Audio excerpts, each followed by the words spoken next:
से दर्द हो रहा है क्योंकि सुरेश चौहान के कह रहे हैं कि वध हुआ है। नहीं, सुरेश चौहान वो है कौन? कौन है? एक आतंकी गेंडा जिसके फेसबुक पे तलवारें तो बंदूकें लहराई जाती हैं, एक बलात्कारी जो अपने ऑफिस में काम करने वाली एक लड़की को लगातार 2 साल तक बलात्कार करता रहा। कौन है वो? एक आतंकी चैनल का मालिक जिसको आप लोगों ने इतना पॉपुलर कर दिया। ये मोहतरमा है और इन्हें आप देखते भी होंगे, ये गंद बकने वाली जो मोहतरमा है, जो बुर्खा पहन के गंद बक रही हैं, इनकी गंदगी आप इनके मुंह से सुनेंगे। जो अभी ये वीडियो हम लोग दिखा रहे हैं, आप देख रहे हैं कि किस प्रकार ये सुरेश चौहान के जो सुदर्शन न्यूज़ चैनल के प्रधान संपादक हैं, उनके लिए अभद्र टिप्पणी का प्रयास कर रही हैं।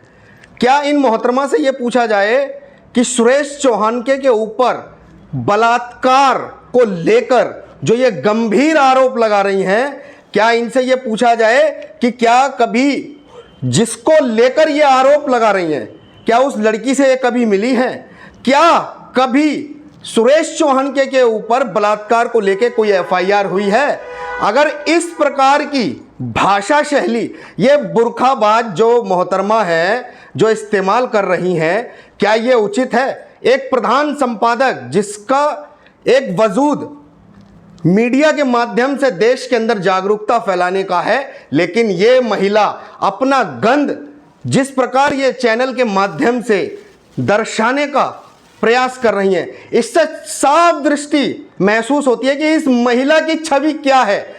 और आप लोगों को समझना होगा कि ये महिला कहां तक सोच सकती है।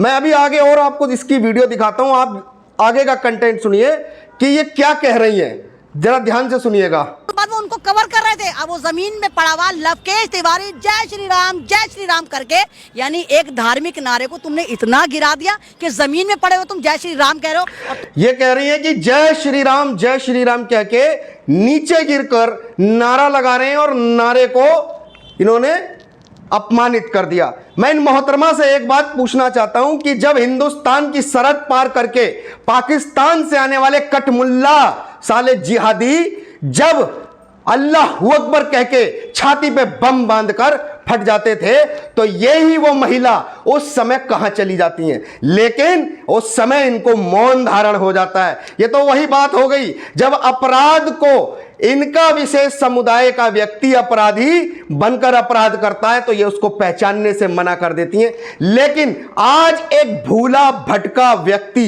लवलेश तिवारी और अन्य 2 जिन्होंने अपराध भूले भटके वश में किया, ये उसी प्रकार भूले भटके बच्चे हैं जिस प्रकार कश्मीर के अंदर पत्थर उठाने वाला एक नौजवान भूला भटका था। यही और इन्हीं की जैसी जितनी भी सोच रखने वाले थे, ये गला फाड़ फाड़ के चिल्लाते थे कि आतंक का कोई धर्म नहीं होता, और आज फिर ये गला फाड़ फाड़ के एक अपराधी के समर्थन के लिए क्या कह रहे हैं कि इन्होंने श्री राम का नाम का नारा अपमानित कर दिया। अरे शर्म कर रहा महिला, बुर्खा पहनकर किस सोच को तू जन्म दे रही है, ये सोच हिंदुस्तान का एक एक बच्चा जानता है। आगे सुनिए इसकी वीडियो, ये क्या क्या गंद बक रही है। आज इसके गंद को जवाब आप लोगों को देना है, मैं नहीं दे रहा हूं, मैं तो सिर्फ आपको दिखा रहा हूं कि क्या गंद है इनके अंदर। इस गंद को समझना आपको आवश्यक है। ये वही लोग हैं जो अपने समाज के कुकर्मों को छुपाने के लिए किस हद तक जाते हैं। आगे सुनिए इस वीडियो में। सामने वाले का कत्ल कर दिया, उनका एक बड़ा बेटा अली है नैनी जेल में, तो क्या परिवार अतीक की गुनाहों की सजा पूरे परिवार ने भोगी। आपको पता है जो असद का एनकाउंटर करा गया, जो लड़का था वो 19 साल का लड़का, ये मोहतरमा कह रही है असद 19 साल का लड़का, बैरिस्टर फलाना ढिमका। अरे ओ मैडम, जरा ध्यान से आंख खोल के और देख कैसे वही 19 साल का तेरा बच्चा बाप बनकर हत्या को अंजाम दे रहा था। उस हत्या को अंजाम दे रहा था जिसमें 2 पुलिस वाले, 2 उत्तर प्रदेश के पुलिस वाले शहीद हुए हैं, और तुम उसको नाबालिग बता रही हो। यह विक्टिम कार्ड अपराधियों के प्रति सहानुभूति का खेलना बंद कर दो और आगे देखो इस महिला का गंद। और यह गंद देखना और इसको फैलाना आपका काम है, क्योंकि लोगों तक पहुंचाना बहुत जरूरी है। क्योंकि इन जैसी महिलाओं को जेल में पहुंचाने का काम अब केवल आप करोगे, क्योंकि सरकार को बदनाम करने का काम लगातार ये लोग कर रहे हैं। और इस समय आगे सुनिए ये क्या क्या गंद बक रही है। तो बैरिस्टर असदुद्दीन ओवैसी बनना चाहता था, जो बैरिस्टर का कोर्स करने के लिए, एलएलबी करने के लिए लंदन। योगी आदित्यनाथ आप ही तो थे जिन्होंने विधानसभा में कहा था कि माफियाओं को मिट्टी में मिला देंगे, मिट्टी में मिला देने पर जोर डालो। अरे मोहतरमा, माफियाओं को मिट्टी में मिला देंगे, लेकिन आप लोग जानबूझकर क्या शब्द प्रयोग कर रहे हो कि मुस्लिमों को मिट्टी में मिलाया जाता है मरने के बाद, इसीलिए मुख्यमंत्री ने कहा कि मिट्टी में मिला देंगे। अरे हराम खोरो, कम से कम आंख खोल के देखो कि माफिया और मुस्लिम में क्या फर्क है, क्योंकि अगर मुस्लिम माफिया और माफिया ही आतंकी है तो फिर तुम आतंक के रास्ते पे चलने वालों को क्यों कहते हो कि आतंक का कोई धर्म नहीं होता?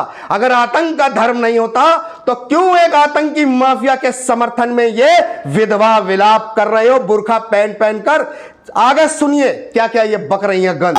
मिट्टी में से मुसलमान मिलता है, ये लोग तो हवा में उड़ते हैं या पानी में जाते हैं, ऐसे करके सटाक, ऐसे करके मतलब इनको सटा देते हैं बंदूक। ये मैडम बता रही है कि बंदूक सटा देते हैं यहां पर।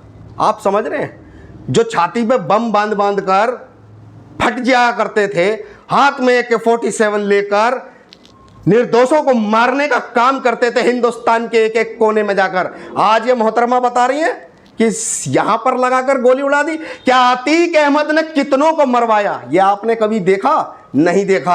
आगे सुनिए इनकी कहानी। तो मतलब पुलिस की बंदूकें क्या जंग खा रही थी? वो जो सुरक्षा कर्मी थे, जो सुरक्षा घेरे में थे, वो कुछ नहीं करते। आप किस तरीके से देखते हैं? आप भी मुस्लिम कम्युनिटी से आते हैं। सही कहा आपने, बंदूकें जंग नहीं खा रही थी, इसीलिए असद का एनकाउंटर हुआ। उस असद का एनकाउंटर हुआ जिसने एक ऐसा घिनौना कृत्य किया है जिसको अपराध की श्रेणी में भी महाअपराध कहा जाता है। क्या कहा जाता है? महाअपराध। और उसकी सजा केवल वही है जिसके सपने दिखा दिखा कर तुम लोगों ने इनसे अपराध करवाना शुरू करवाया। कौन से सपने? 72 हूरों के पास पहुंचाने के। आगे सुनो, ये 72 हूरों की मलिकाए हुस्ना का बयान है। अतीक अहमद और उसके भाई की जो हत्या हुई उसको आप किस तरीके से देखते हैं? देखिए, प्री प्लान हत्या थी, और अगर अतीक अहमद आपके ही बकौल गैंगस्टर था तो माफिया था, अशरफ तो माफिया नहीं था। आपने एक अशरफ को क्यों कत्ल करा?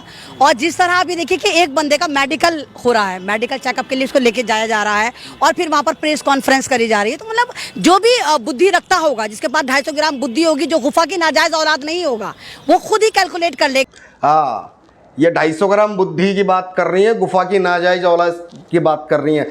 अरे हराम खोरो, तुम बाबर की नाजायज औलाद, तुम औरंगजेब की नाजायज औलाद, तुम उस हर आक्रांता की नाजायज औलाद हो मोहतरमा, क्योंकि तुम्हारे यहां तुमको बच्चा पैदा करने की खेती कहा जाता है, तो नाजायज औलाद पैदा करने का काम तुम्हारे यहां सिखाया जाता है। हमारे यहां गुफा में केवल संस्कृति को उत्थान के लिए संदेश दिया जाता है। नाजायज बच्चों को पैदा करना तुमने सीखा है, ये तुम्हारा काम होगा, हमारे यहां पर नहीं सिखाया जाता है। आगे और ध्यान से सुनिए इस गंदबाज महिला को कि कहाँ पूरी समझ में आ जाए।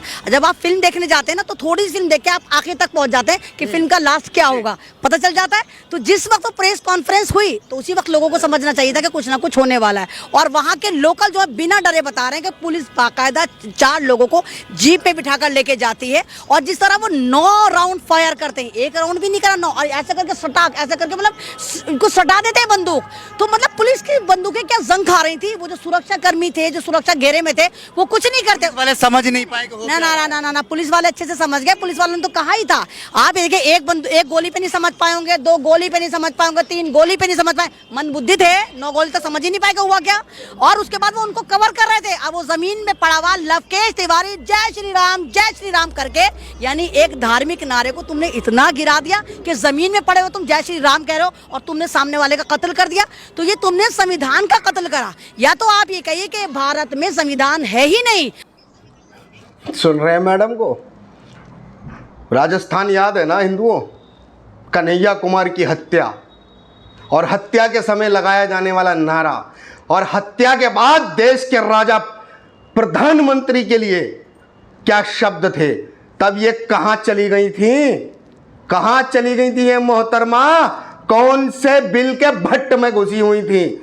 लेकिन नहीं, ये सिंपैथी गेम खेलने वालों, याद रखो, भारत की राजनीति में केवल अपराध और अपराधी का खात्मा होगा। लेकिन तुम लोग भूल जाते हो कि भारत की भूमि में तुम लोग अपराधी का साथ देकर तुम लोग हमारे धर्म को टारगेट करते हो, जिसको बर्दाश्त अब नहीं किया जाएगा। जवाब एक एक को दिया जाएगा, याद रखो, और आगे जवाब लेते जाओ। और हिंदुओं, एक एक शब्दों को सुनो। ये महिला किस प्रकार अपमानित कर रही है देश को और देश में उपस्थित माननीय मुख्यमंत्री जी तक को।